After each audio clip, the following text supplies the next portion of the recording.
जी हाँ, नमस्कार दोस्तों। मैं आप सभी का भाई, आप सभी का दोस्त जितन कुमार। आप देख रहे हैं जेपी भोजपुरी न्यूज।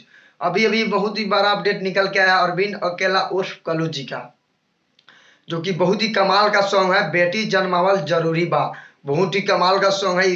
सॉन्ग का बात किया जाए तो इसको लिखे हैं आशुतोष तिवारी और इसको संगीत से सजाए हैं रोशन सिंह जी, और इसको गाए हुए हैं अरविंद अकेला उर्फ कल्लू जी और शिल्पी राज।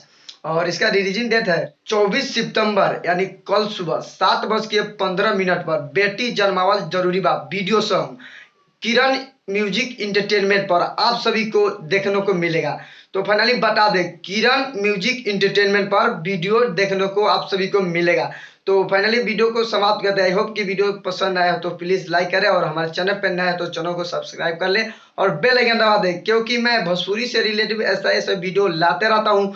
तो मिलते हैं नेक्स्ट अपडेट के साथ, तब तक जय हिंद। लव यू भोजपुरी समाज। I love you.